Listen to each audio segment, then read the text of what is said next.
Good morning and welcome. My name is Harinderjit Singh. I am the president of Shaheed Bhagat Singh College Alumni Association. Our association has been formed for the growth and development of our college, students, members, and society at large. We have, during the lockdown, conducted webinars on impact on investment and economy, role of automation and technology in our lives. The recording of these are available on our social media. You're welcome to access those. Today's discussion is of impact of COVID-19 on future workspace and jobs, which is causing a lot of anxiety among the students, employees, employers alike. In this regard, I have three distinct predictions to share with you, which are being talked about. One is 75% of the workers in the office will move to remote working to the extent possible. Second, the automation and artificial intelligence will displace current staff to the extent of 20 to 30%. And the most important point, or the most important prediction, is the psychological contract between employer and employee will move from long-term loyalty, job security to flexible and beneficial proposition to both the parties. Now, with this background, I would like to introduce you to our guest speakers and panelists who are well known in their field. First, Krish Shankar, who is a group head, Human Resources Development at Infosys.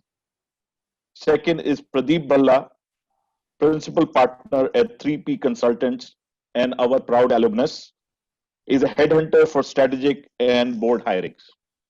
Now, before I hand over to Krish, I would like to say that if you have any questions, put it on the Q&A section on your screen. And also don't forget to fill in the feedback form for our improvement. Now, with that introduction, I hand it over to Krish. Okay, firstly, good morning, everybody. It's a pleasure to be here. I know these are very interesting times, so many things happening. So what we'll do is maybe for the first 5-10 minutes, I'll just give you my perspective. And then we can have a discussion with any questions that you have, because I think this is much more interactive. This is not kind of a bhashan that I want to give, but just to hear from you, and maybe we can have a discussion with Pradeep and Harinder's help also. So what is happening? You know, if you look at it, I think there is this traditional stuff that COVID is one of those black swan events. Yeah, it's happened. Not many companies thought of anything till mid-February. We never thought about it. We went on our usual work. We said there's something happening in China. There's a small case in Italy, and we went all on our usual work. And between February mid to mid-March, it kind of became big. Yeah, it went to Italy, it went to Europe, and in mid-March, it kind of became quite big in India. And therefore, quickly companies had to do many things. Yeah, and then we had the lockdowns, and then it had its own impact.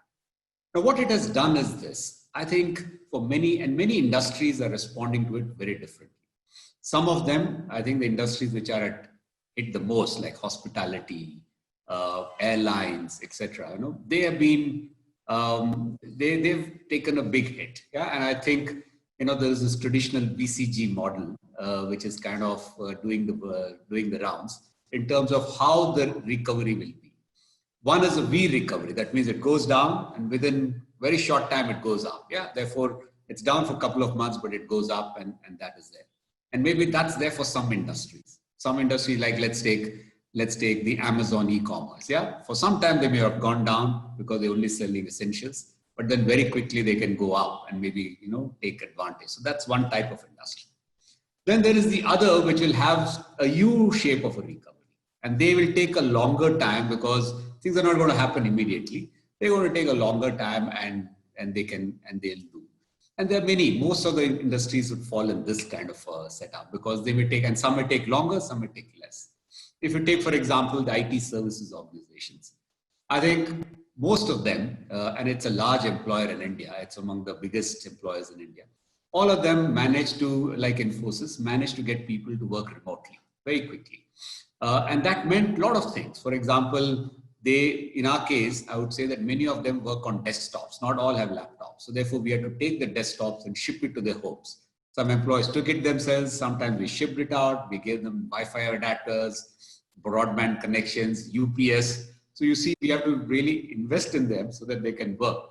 But it's not been easy. Some of them are working in shared accommodation. Some of them are working in PG, and therefore they're still managing. They're doing a great job. And I think credit to our employees and leaders in these 2 months. They've really risen to the occasion, because all of them. And I think that's one learning that I have, that crisis brings out the best in people. I think all of them really come together and they say, okay, how do I really make something out of it? So if you go to the IT services, they're all working from home. There is some kind of a slowdown with some clients. They may say, okay, I want to, especially the retail or hospitality or airlines, they may go slow, but there may be others who may increase. So therefore, this quarter could be a tough period for some of them, but slowly one would see that things would go back to normal. But there is a third type of industry, as I said, which may take more like a L-shaped recovery. It's not even a U, it's an L, because it's going to take much longer for them. Yeah, and let's take the airlines or the tourism industry. I think they're going to take at least a year or so before they come, and therefore they will have to really think about it discreetly.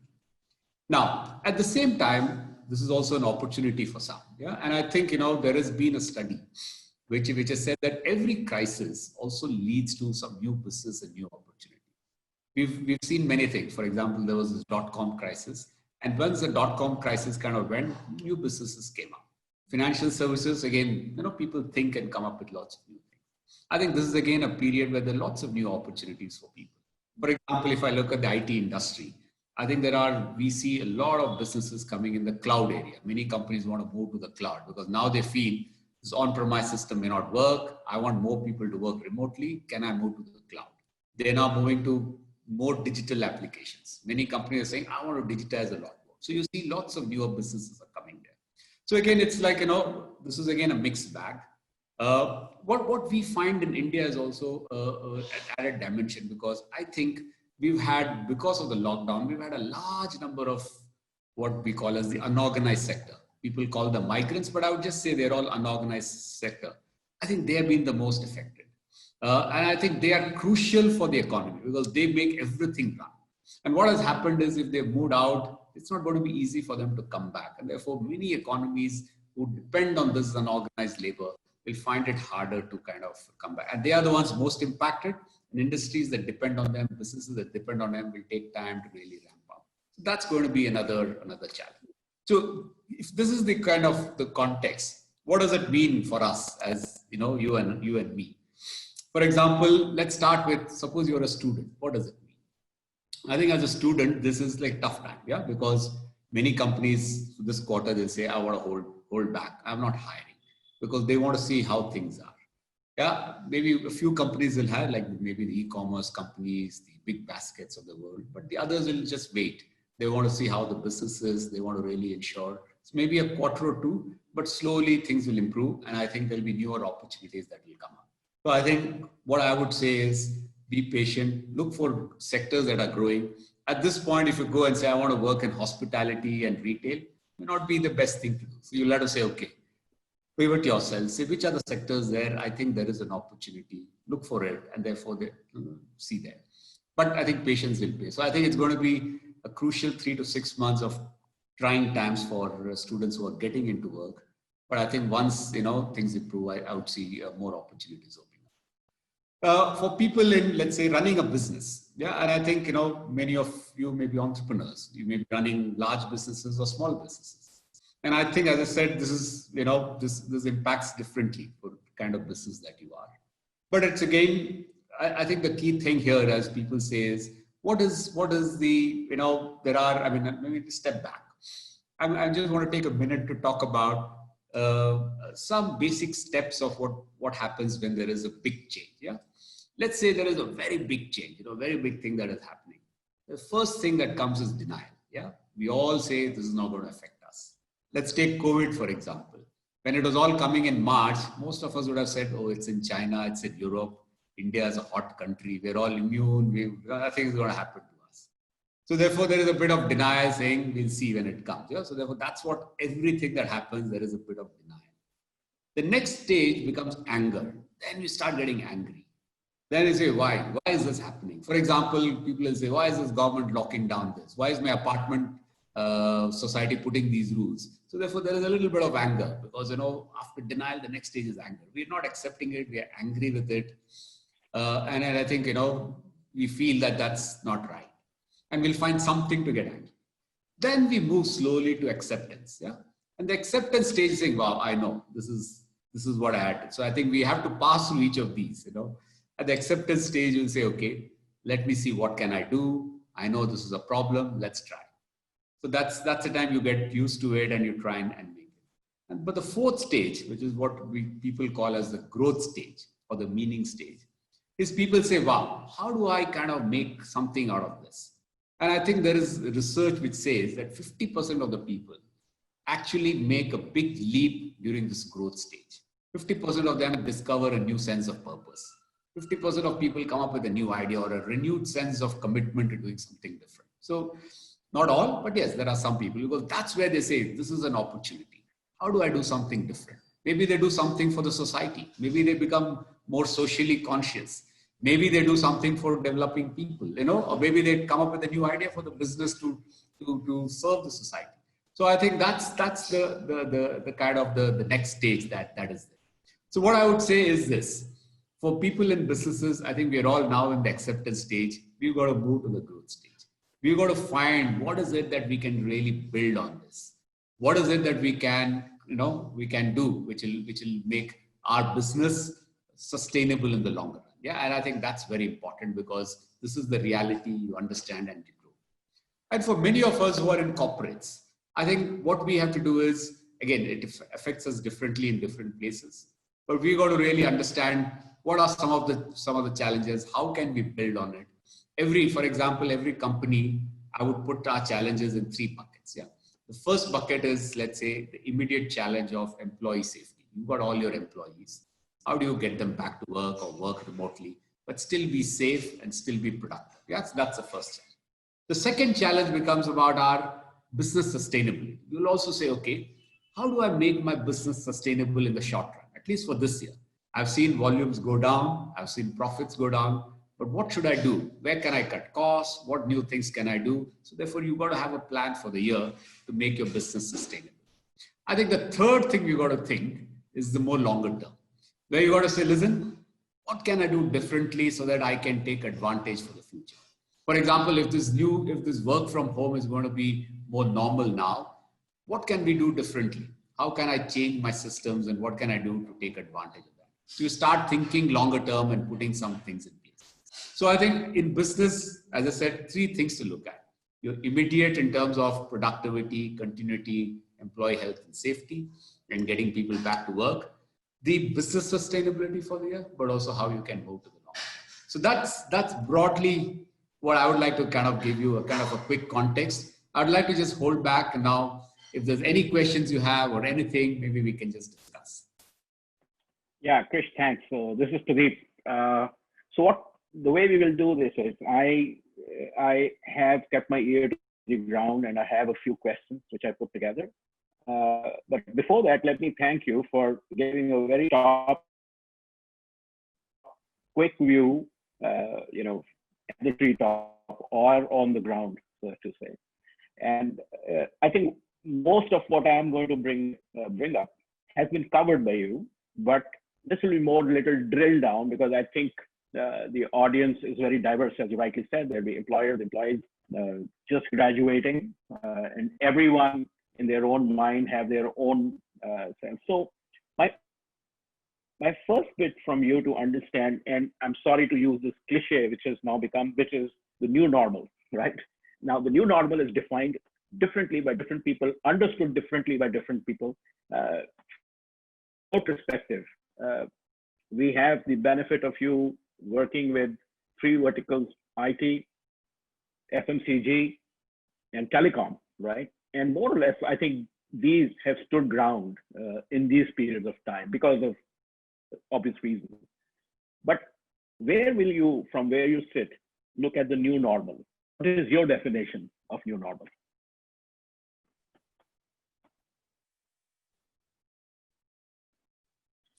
Can you hear me now? Yeah. So the new normal is like, again, it would be for different things. Yeah.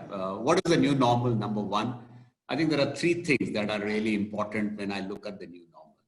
Firstly, I think the way we interact with people will change completely. Yeah. The social distancing part, the way you go out, that's changing everywhere. For example, you suppose you go to a shop or you got to wait for some time. You can't go stand, get things done faster.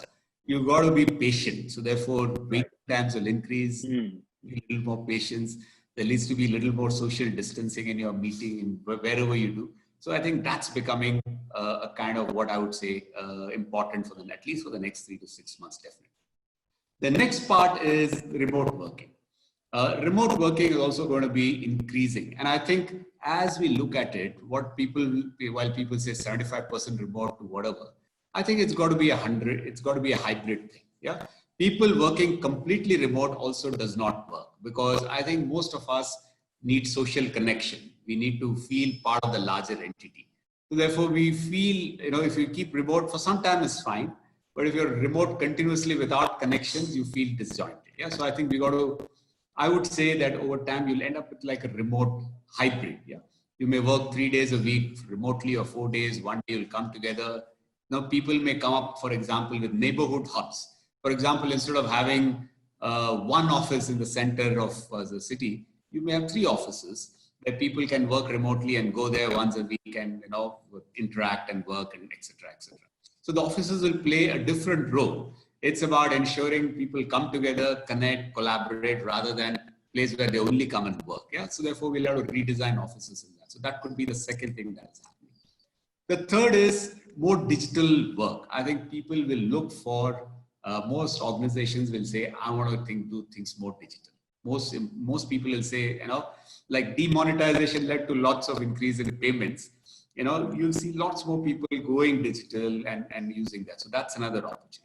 So I think these would be the 3 or 4 things that I would say will be part of the new normal.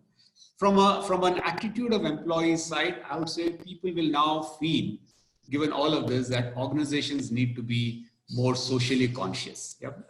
That will be another big thing that people will look for in organizations.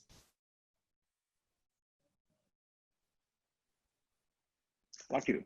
So very interesting, and I'll come back to the physical part, because I think the physical social distancing is going to impact at workplace,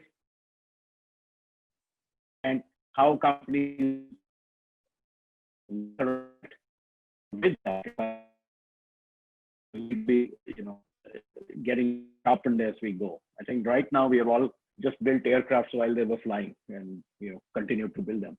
The second part, which I'm sure the audience would like to get to know, is so as I mentioned, there are employees, employers, entrepreneurs, students, all in this crowd. There have been enough and more news about downsizing, restructuring, laid off. What is your view? Is it really that much as we hear? Or I can understand what you mentioned about the guys who have really gone out of pictures to get, but it's equally important to get them back, because many industries run on their back, right? And I think that will be an immediate challenge for the manufacturing guys. They've started almost feeling that pinch right now, especially the small scale guys and the medium MSME. But to come back to you and to the panel, would you want to just take the audience through about your view on what is happening actually on the ground in terms of downsizing, restructuring, not necessarily in the sector that you operate currently, but overall. No. And if you can add, how can they plan their comebacks whenever they happen? Yeah. So I think it's a tough thing. I think what I would see is that in many cases this is going to be a big challenge for most organizations.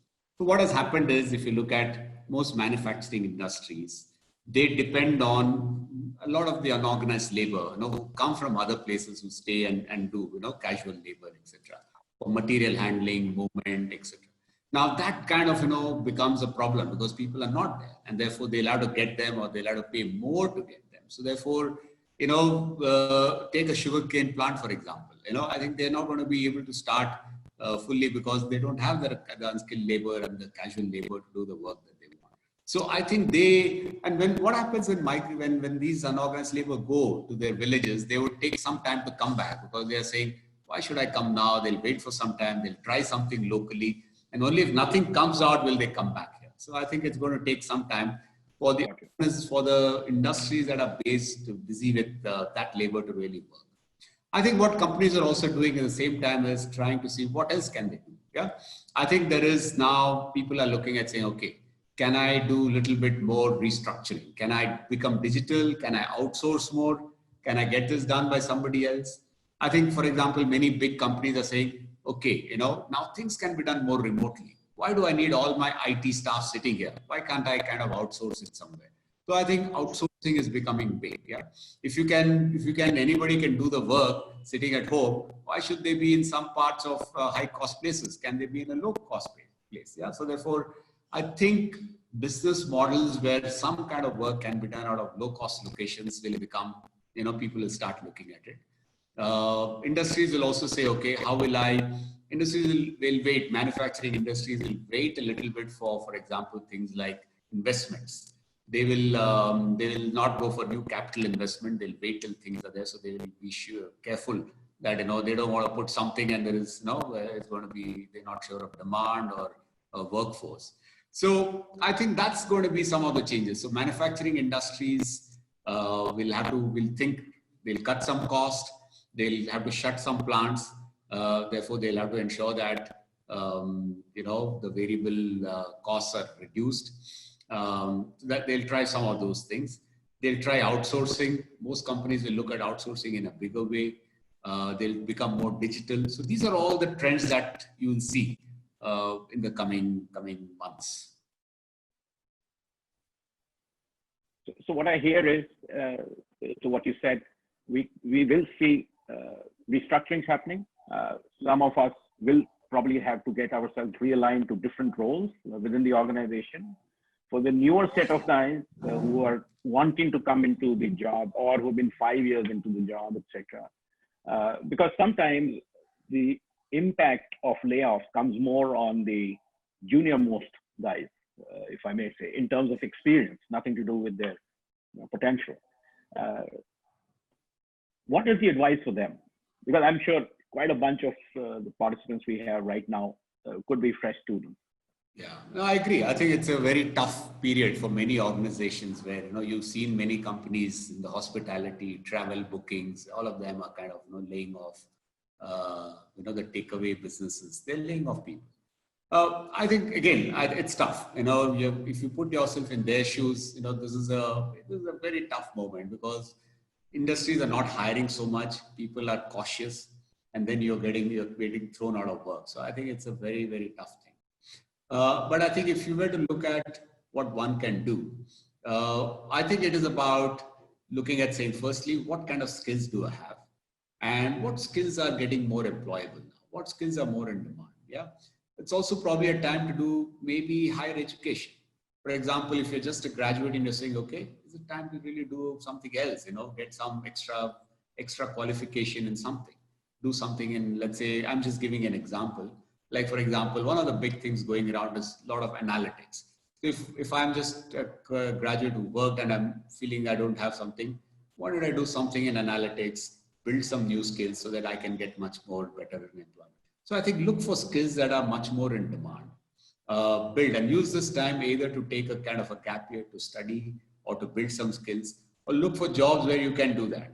There will also be, I would say, sometimes companies may, because they're afraid of firm commitment, they may take more temporary people. So I think there's also a time to say, okay, can I look for some kind of a 6-month job or some kind of a thing. So that's another thing people can do, because most organizations will be happy to take somebody for 6 months, try them out, see how the business goes before they make some kind of a commitment. Yeah. So therefore, I would see that there will be companies will do more. So therefore, that could be other thing that people could do. I think it's also a good time to say, okay, building new skills, learning, pivoting into new areas. I think this is a good time to take that, because anyway, if your industry or your strengths are not really growing and that's not in demand, we'll have to think differently. Yeah. So it's tough. I think it's not easy. It may be easy for us to say, but I think this is a time for us to think, each of us, to say, okay, what can I do?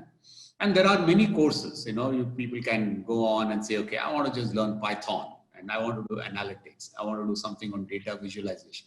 Just small additions which make a big difference. It's not a 2-year MBA where you spend a lot of money, but do things which gives you a skill, which really makes you much more employable. Yeah. Much more employable in the newer world, where I think things like analytics, understanding of the cloud, the digital ecosystem, all of that are going to be much more bigger. So employability, how do I make myself more employable in these changing times? I think that is going to be a big mantra for the younger set of guys. And we have a large country with a very large young population. And I think that's very good advice to them. On the guys who are a bit older in the cycle, mid-management and then leadership, because there are entrepreneurs and there are employers also in this forum. What would be your view on evolving middle and senior more from a leadership perspective? Do you think leaders will have to change, right? Because to manage this is a little bit of a challenge, because the same leadership may not work as it was pre-COVID. You talked about new workplaces, you talked about new social distancing, etc., putting people in hubs on spokes and whatever, which is the new normal, right? So how will the leader perspective change in the new normal?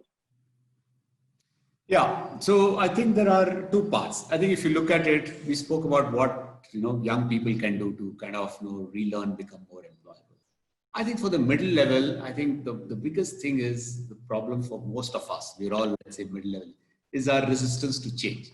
We are too much used to what we are, right, too much in the comfort zone. Yeah, and I think when something hits us, we are when I spoke to you earlier about this denial, anger, we are clear examples. We show that, we are firstly in denial, then we are angry because we are taking things for granted.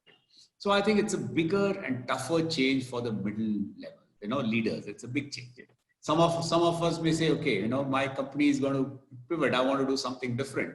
I may be redundant if possible. So what can I do? I think it's a very, very important time for us as leaders to really rethink, and I think why I'm saying it is we are also some group which is probably the most resistant to change and to look for new things. So therefore, we have to think of it much more consciously. Now, what is it that we need to do? I think step back, learn again. For us also, look for newer industries, look for areas where you can contribute your skills, mentoring others. Those are the kind of things that we can do to really make this a kind of a period which is much more where we are adding more value to ourselves and to the society. Now, then going to your next question, which is what kind of leadership is needed? Yeah. See, if you see now, I think people working remotely, people working in a little bit of a crisis, I think people will look for these three things from their leaders. Number one, they look for leaders whom they can trust. So building trust and credibility becomes very, very important, because people will say, listen, and therefore leaders have to walk the talk. They cannot do more command and control, because you're not able to control everything. You have to depend a lot more on the individuals and their own initiative. So therefore, trust is very important. Leaders who are building trust, having credibility will be the number one thing. The second thing is leaders have to be good with taking decisions in a bit of an ambiguous situation. You're not going to get all the data. You're not going to be sure how things are going to be. I can't today say, okay, this is how things are going to be, All the consultants give us a lot of ideas, but nobody's sure. So you got to, leaders have to make their gut choices. Yeah. And therefore, taking decisions based on whatever available data. And for that, leaders have to keep talking to people, get different perspectives, be connected much more socially, look at from different sources so that they can take the right decisions. Yeah. So that's the second thing that will be needed. The third one that is needed for leaders at this time is really leaders who can take some bold bets. Yeah? Because at this time, a safe leader will say, I'll do 10 things. I'll do this plus this plus this. But in a situation like this, you cannot do all these 10 things. You'll have to do 2 or 3 things. And you'll have to choose those 2 or 3 which are most relevant or most important for you to make a difference. So taking that bold bets and betting on big things is very, very important for leaders. So I think these are the 3 things that I think leaders will have to do differently as we move. They all talk of VUCA. So this is a clear VUCA. It's a clear VUCA. It is volatile, it's uncertain. This is what it is. And that is needed. Trust, taking decisions with ambiguity. But for that, you got to have lots of different data points that you collect. You ensure that you can see the patterns yourself. Number 3, bet. Don't play safe. Take 1 or 2 bold bets and focus on that. You can't do 10 things, but focus on 2 or 3. But those have to be your key bets. On top of all of this, I think people will look for leaders who are much more socially conscious. Yeah, and that's what people will see that these are the leaders for the future because they have the larger interest of the environment, the larger interest of the society, the larger interest of the company in mind. So I think not only leaders, organizations have to become much more socially conscious. So I think those will be important. I see, as in my opinion again. Your last point is even more relevant because when we look at the youngsters, the millennials or X or Z, now whatever you call them, I think more and more they are much more in their mind on sustainability of the environment. They are much more in terms of a different way which our era at least looked at, right? And you're absolutely right. The leader of today has to take that into factor. If you have to lead that bunch of very, very bright young guys coming in. So this is from the from an employee's perspective. This is from people, graduates coming into that we covered till now.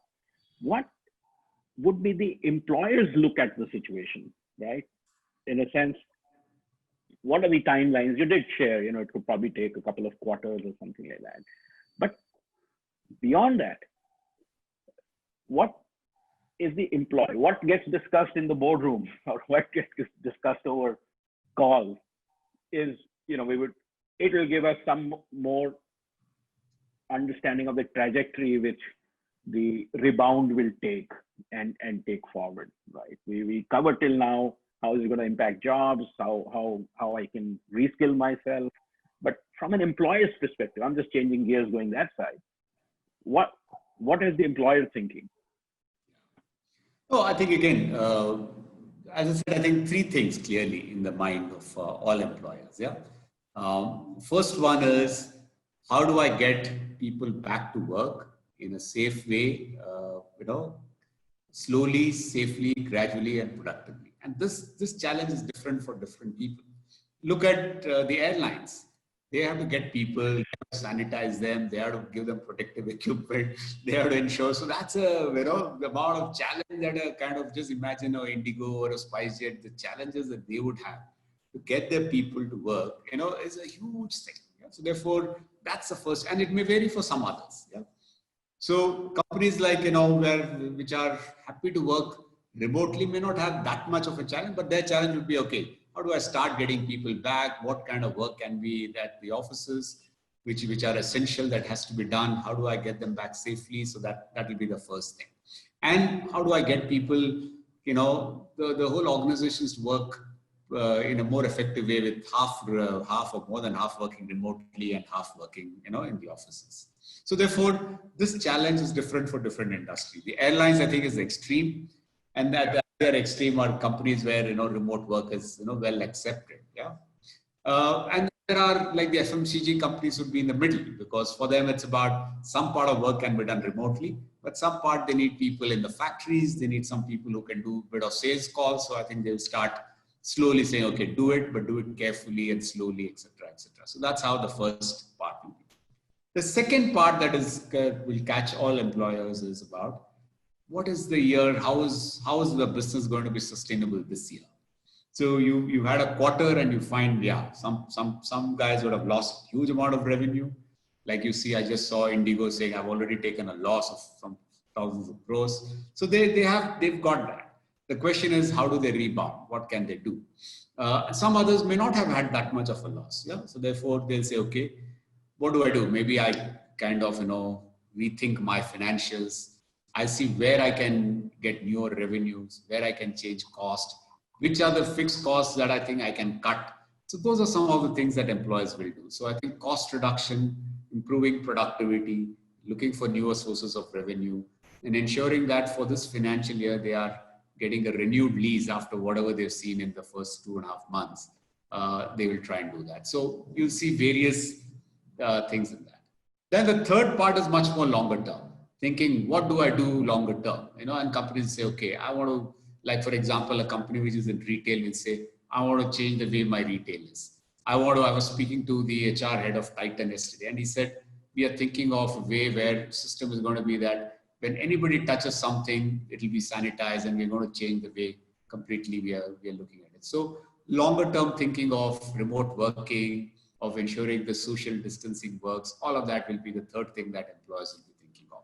So those would be the three broad areas that kind of. So the workspace is changing as the topic of our discussion was, and the people within those workspaces, even they are changing, or they will have to change, and high adaptability, ability to manage in chaos,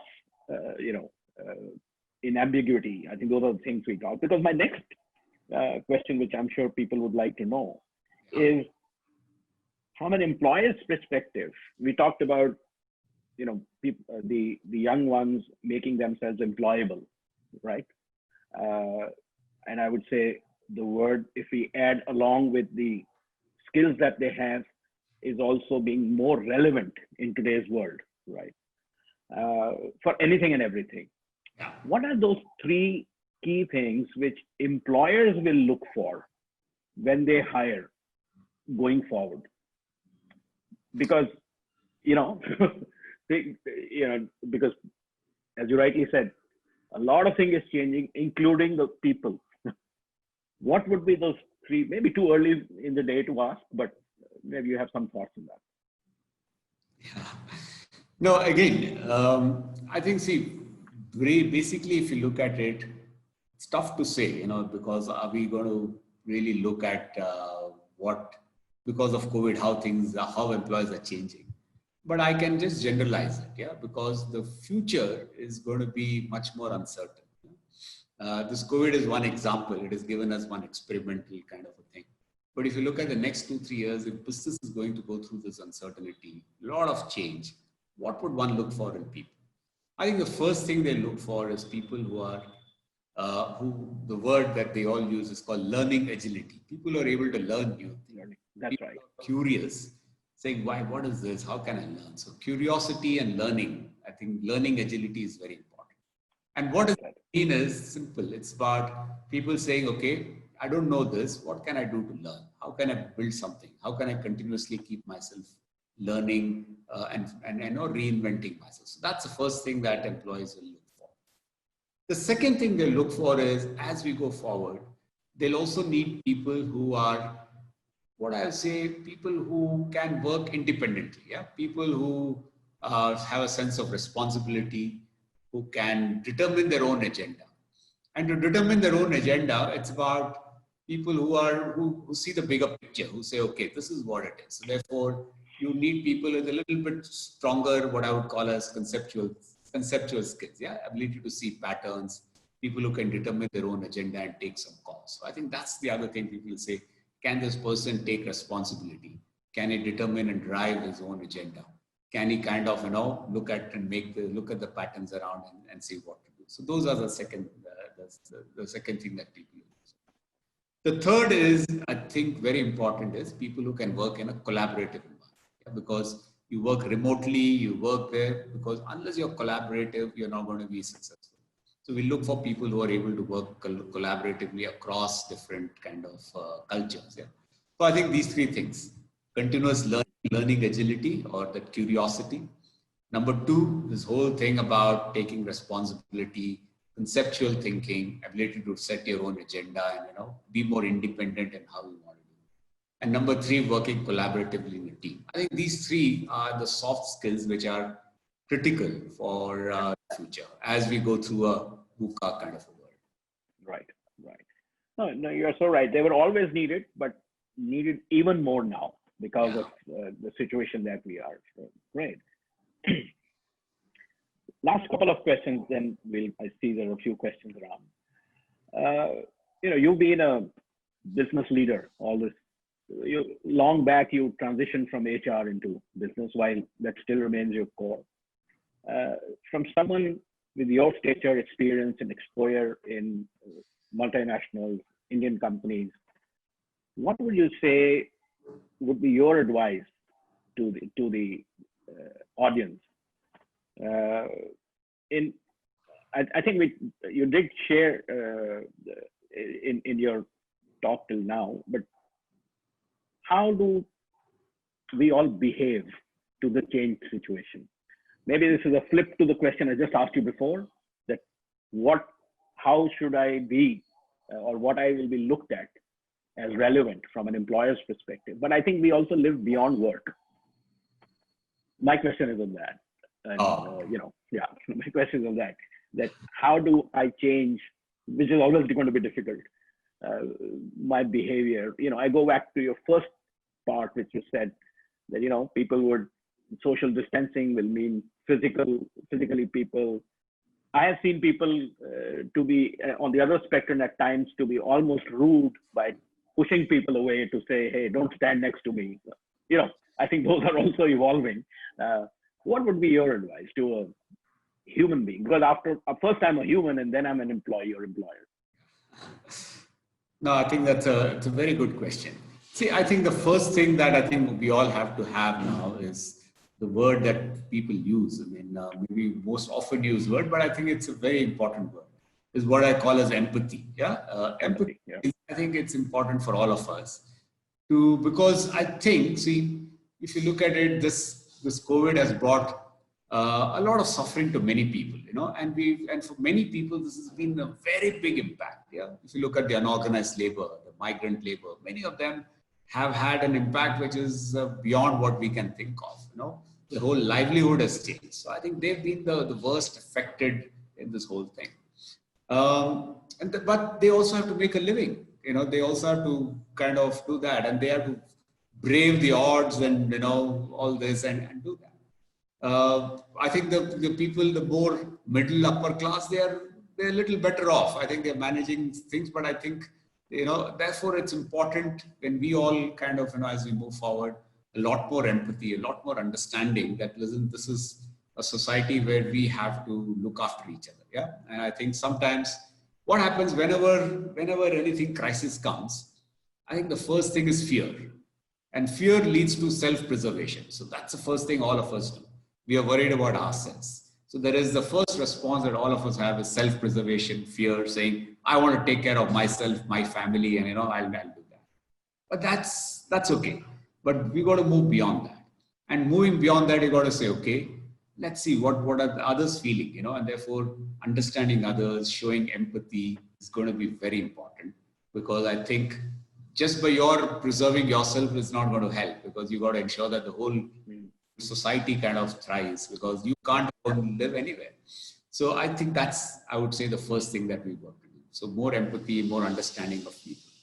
The second thing that I would say, which is more important, is really this thing about, I think in all of this, we've got to be much more socially and environmentally much more conscious. Yeah, I think this is an opportunity for us to see what change that we can bring in the world. So I think if we can, each of us can say, okay, we want to be much more socially conscious or much more looking after the environment. I think that will be the second thing that we can do.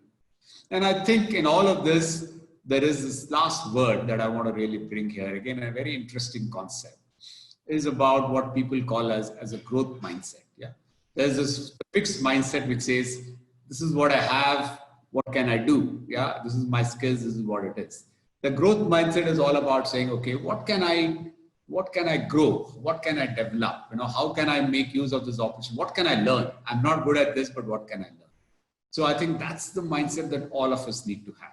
So therefore, if I were to really step back and say, I'm not just an employee or an employer, but if I want to look at a human being in a society, I think we've got to look at these three things: a lot more empathy, a lot more understanding for what is happening around us, and especially for the others. Number two, this whole thing about getting more socially and environmentally aware, conscious, and doing our part to make the change. That's critical. And third is really show and build this growth mindset, learning, saying, how can I learn from this? What can I develop and what can I do? So I think if we can change our mindset a little bit, I think there was a very, very good book that this Professor Adam Grant wrote long back called Givers and Takers. Yeah, there are people who are takers, means they are kind of demanding things and taking from others, but there are givers, and I think what he said was, if you're a giver, means you give your time to people, you mentor people, you speak to others, you energize others, when you create, you inspire others, you give your time to others. I think they are the kind of people who really what we need now. So we need more of givers. We need people who can say, okay, what can I do?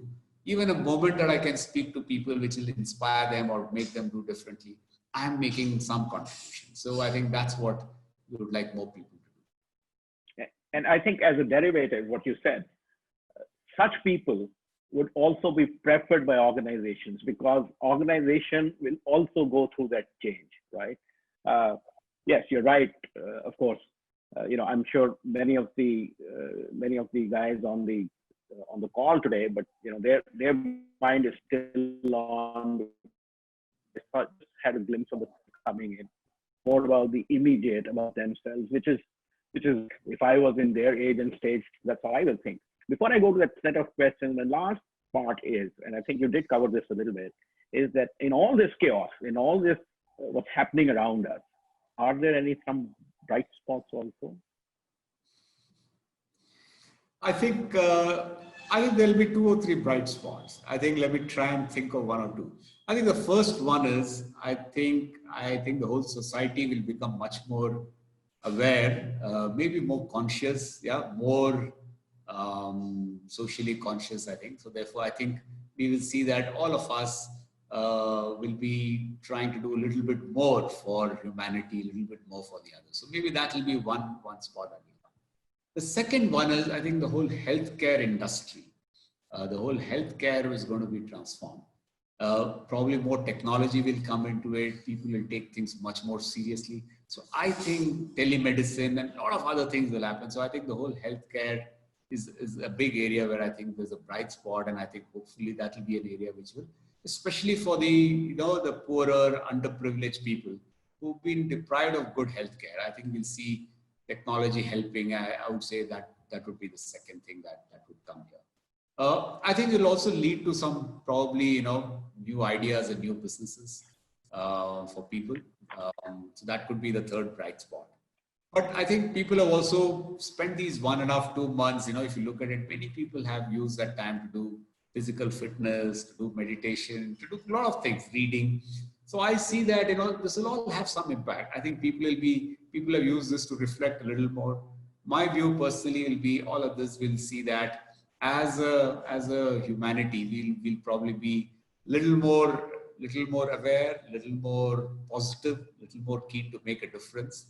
I think that will be probably a bright spot from all of these 2 months of being cooped together and thinking. Right. And of course, I think the guys on the call, they would like to hear even more brighter things. And when will the economy come back? When will I get my job back? When will I get a new job? I think we covered quite a bit of all that. I'm just quickly jumping over to the a dozen questions which are there. So So someone asked, I think, a very, very specific question, which is, how is COVID or, this whole bit going to affect, the kids or the students who are preparing for, let's say, a CAT exam or, any other entrances? Because I think somewhere in their mind it is, am I going to lose my year? Am I going to, I know we are not the best guys to answer that because it's the educationists who need to work around that. But my answer to that would be, while CAT happens in, 3-4 months from now, I think you just need to continue to move forward the way you were preparing earlier. There should be no let up. You have more time to do it now. I'm sure somewhere the HRD ministry or whoever are working hard on getting this sorted out. I was reading somewhere, I think in later this month itself, some states are starting the education. Exactly. So no, you would have something to add to that. No, I think, see, what's going to happen, I think, is that firstly, people are thinking of that, if you look at most of the US universities, if you look at universities here, IITs and others, they are moving their admissions to October. So they're going to, in July, they are having the JEE mains. So, so they're going to, ensure that it's pushed back by 3 months and they will cover. It will be a shortened semester, but they will cover. So I read recently that GMAT has made their test completely online. Yeah. So therefore they cover it. It's completely online and you can take it anytime. So I think 2 things are going to happen. One, I think over time, these tests will become more online very easily. Yeah. So therefore that will give you more options, more things, and people will say, why only 1 day? Why don't you take a test? And, so those kind of things will happen longer term. But for the year now, for those who are doing CAT, I think just relax, do your bit. The tests, it is going to happen. Even if it goes up and down by a couple of months, that shouldn't matter because I think they will ensure that you don't lose a year, and no institution will lose a year. So just continue doing what it is. Just work on it. You'll probably have more time to do it. I think use that productively. I think things should work out. So I think jobs, Pradeep, your thing about jobs, your point. I think it is slowly coming back. You see that some industries have started. Slowly you'll see that most of the e-commerce industry will hire more because they are growing a lot. They start hiring more. There are the manufacturing and others, FMCG will also come back. The restaurants will be opening another couple of months, so therefore they will. So I think I would say it's just a matter of 3 months where I think most industries will come, other than, let's say, the ones which are the hospitality or they may take a little more time, but all others will come back slowly. And some newer business will come, some newer ideas and things will come. So therefore, if this is a time just to be patient for this quarter, and I think we will see a quick resurgence in many industries and some newer ideas and newer jobs also coming up. I will only very hastily add to that the lockdown is over, but the virus is not. So we need to, as we reformat ourselves, we need to kind of continue to be cautious about that because the last thing we need is, again, people, becoming complacent. We normally do when we look at things getting normal, and let this guy get us, which I don't think works. We can't again go into lockdowns and so on and so forth.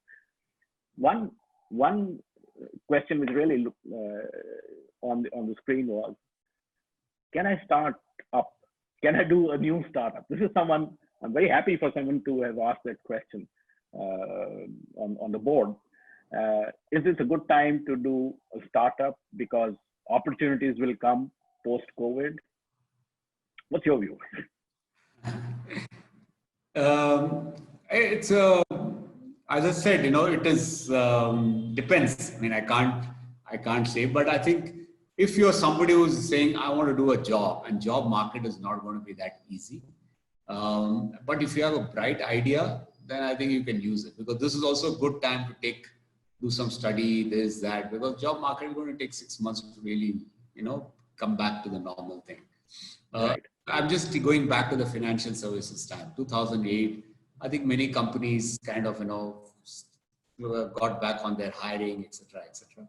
But within a year, things went back, and it came back very fast. It kind of, quickly came back.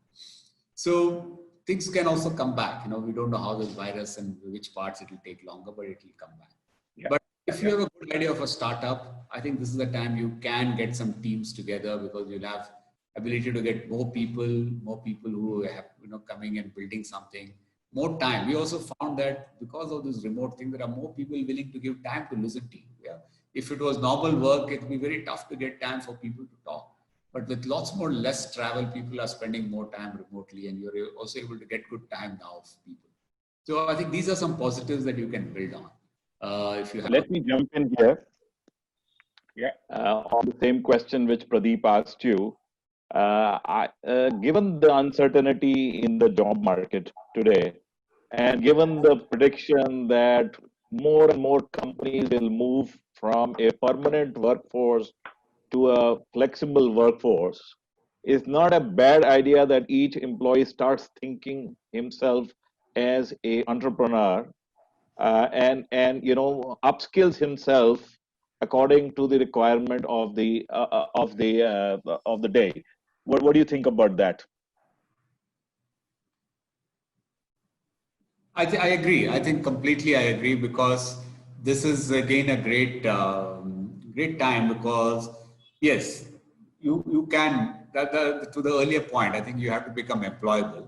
You can, if you're an entrepreneur, if you're looking at yourself as an entrepreneur, there are two types of entrepreneur. One is you build a business, you have an idea and you build. The other is you're a freelancer. Yeah, you say, okay, I have some skills, I'll work for different kind of a job. So therefore you're a self-employed entrepreneur, independent freelancer. That's the other thing that you can do, like a flexible worker or a gig worker. Those are the words that Gig. Yeah. So that's the other thing that you can build. But for that, you got to have some skills. You can't be just a plain, let's say a BSc or BCom, whatever, and say I want to be. You can't, because you have to have some skills. That's where Some skills. Become employable, build some skills. Then you can become like a freelancer. You can kind of do some temporary kind of jobs. I wouldn't call them temporary, but they are like good gigs where you can, you can decide your time, flexible, whatever it is. So this is a good time for people to take on more employable skills. Good time to take on becoming an entrepreneur if you want to start up or a business. But look at the right idea. Look at the idea for the right times. Don't go for areas which are already under pressure, but there are new ideas. Look at this. And there are many things going for it. So I think we can, and there's also a good time to learn. Just taking a brief period saying, okay, I want to just do a course for 3 months, 6 months. That's also fine. So that will help you build that new skill. And let me ask last question to Pradeep. Let's put him on the mat. He has been only asking questions. Let me now ask him a question. All right, go ahead. Pradeep, you deal with a lot of senior employees. Your job is as a headhunter, looking at positions in the board and at senior employees. One of the point which has come in today's conversation is, and Krish mentioned that these are the people who are very difficult to change along the time. How do you see the market for these people developing in next 3 to 6 months or next 1 year? What's your prediction about that? Well, I think Krish also mentioned this. We all have to change, right? I think a lot of us are changing. If we hadn't changed, probably would still not be in the role. COVID's got nothing to do with it. It only probably will hasten it. Many people who did not change along with the changing paradigm, because the economy has not been all that great even before COVID, right? And I would say in the last couple of years or so. But one thing beyond that is that, companies ever than before, and I say from 5 years back, companies have become more focused on performance, irrespective of which level you are within the organization. And so also it comes to the leaders. If you ask me, that will go to a different tangent, but more and more requests which I get briefed for is for younger leaders today, right? Yeah. By young, I mean it could start even at 42, but I'm saying 45 to 50. No one wants to actually bring in, unless, the executive is great in what he does, right? So I think a lot of stuff which we have to do or what we look for in leaders is quite a bit of what Krish talked about, like ambiguity, how to manage changing scenarios all the time, continuously innovating how you want to do. I'm sure in all this period, those companies would have stayed afloat or better than the others where the leadership has been more innovative on how to manage it, right? Like Chris said, there are many companies or leaders which decided even before the COVID to shift people home, to move their desktops home, while the other guys were later on scrambling somehow or the other, procuring machines on rent here and there. It's a very small example, but it gives you the thought with which the leader, because the leadership, I think, is going to be constantly under challenge with these kind of things coming up. So leaders are going to become younger. I don't know whether that answers your question or not, right? But I think it does. It does answer, and you will also have to find a way where to dump these the old fuddy-duddies like us. No, it's not about that. So no. So the game is Just simple. joking. The game for the younger set is to become employable. The game for the elder set is to stay relevant. So that's it. Right. You need to be. And how do you stay relevant? Is by reskilling yourself. Your ability to manage teams which are diverse in nature, X, Y, Z, millennial. That is the new workplace today. And on that, today you have also, I think somewhere, although we can do this discussion sometime later, although the new bunch of people, and I'm talking the 20 to 30, 20 to 28, I think the way we work now in COVID, they are used to work it even before COVID. Chris, you have I agree. IT. So I think the key words is being adaptable and ready for the change and being relevant to the organization. Relevant, yes. So the theory of relevance, I think that's going to be right. Very, very. So with that, I have the pleasant task of saying thank you to both of you. Okay. We really enjoyed the conversation, Krish and Pradeep. Thank you so much for your time. We're going to record the session and we will send you, and you can further thing. And to participants, thank you very much. Please give us your feedback and how we can improve on these sessions. So thank you very much, Krish. Thank you, Pradeep. Thank you. A pleasure. Thank you, everyone on the panel. Thank you. Stay safe. Stay strong.